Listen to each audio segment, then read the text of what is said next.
Chers amis, bonjour. Je viens de finir l'adoration, comme chaque jour du ce temps de confinement, donc de 17h à 18h, avec la bénédiction sur le parvis de l'église. Sachez que l'église est ouverte toute la journée, l'église de Nord-sur-Herve, et puis l'église de Ligné aussi d'ailleurs est ouverte, et d'autres églises aussi. Celle de Nord-sur-Herve est ouverte le matin à partir de 8h30, 9h30 jusqu'à 18h. Sachez que le Seigneur vous attend, le Seigneur présent, ressuscité, il vous attend. Donc n'hésitez pas à y venir faire un tour quand vous venez faire un tour à Nord-sur-Erdre, au Super U, acheter votre baguette, enfin, vous y venez, le salut. Aujourd'hui, je voudrais avec vous revenir sur deux petits versets que nous entendons dans l'évangile de cette messe. Aujourd'hui, Jésus parle à Nicodème et lui dit « À moins de naître d'en haut, on ne peut voir le royaume de Dieu. » Et plus loin, « Personne, à moins de naître de l'eau et de l'esprit, ne peut entrer dans le royaume de Dieu. » Alors pour moi, frères et sœurs, ce petit verset fait référence au fait que quand on a la foi chrétienne, on perçoit la réalité avec une toute autre profondeur que simplement notre perception, je dirais, naturelle. Peut-être qu'on peut comparer ça à des relations superficielles dans un groupe, dans une bonne soirée qu'on a passée. On a eu de bonnes relations et c'était très sympa, avec une relation avec un bon ami dont l'amitié a été éprouvée au long des temps. Et on voit bien que dans les deux cas, il s'agit de relations interpersonnelles et que c'est tout à fait différent entre une relation superficielle et une relation intime et profonde. J'ai rencontré quelquefois des personnes qui s'étaient converties de manière subitement et qui avaient eu le cœur tout à fait illuminé par la présence du Seigneur. Alors toutes leurs relations changent, elles perçoivent la relation d'une autre manière, leur considération du réel, leur considération du bien change complètement, la beauté de leur vie est illuminée. Je dirais, l'amour vient irradier tout leur être.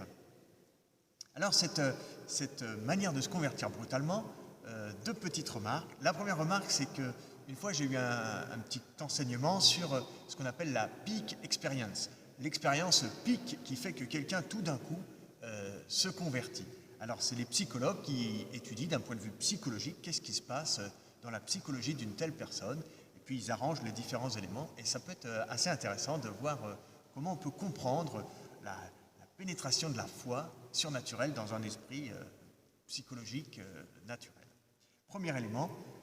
Le deuxième élément, c'est que c'est quelques personnes qui tout d'un coup sont illuminées par la foi et qui sont quelquefois assez impressionnantes.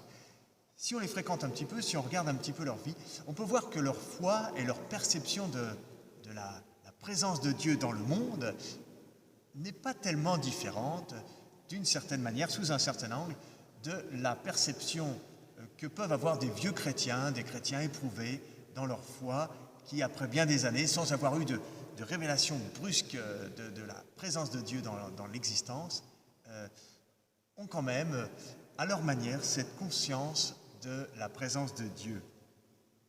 Alors, en conclusion, je voudrais simplement vous dire que l'amitié avec le Seigneur, la foi chrétienne, transforme profondément notre vie, notre manière de considérer le monde. Il y a ce qu'on appelle une gnose chrétienne, une manière de connaître le réel absolument chrétienne. Voilà. Et on voit que les apôtres Pierre et Jean, par exemple, qui ont rencontré le Christ ressuscité, ont cette perception du réel qui fait qu'ils sont en but à toutes sortes d'incompréhensions de la part des Juifs et aussi à des persécutions. Alors il ne faut pas s'étonner de cette incompréhension, de cette confrontation entre ceux qui ont rencontré le Christ et ceux qui ne l'ont pas encore rencontré. Voilà.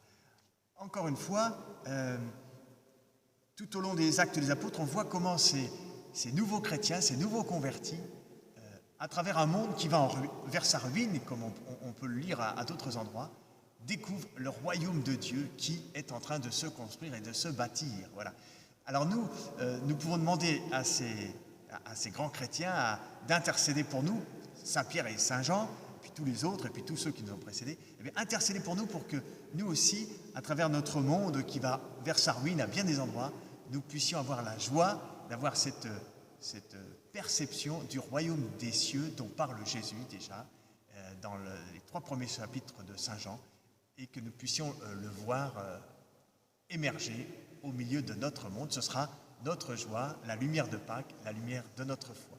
Voilà, je vous souhaite à tous une belle journée avec cette perception de la réalité sous l'angle de la foi chrétienne.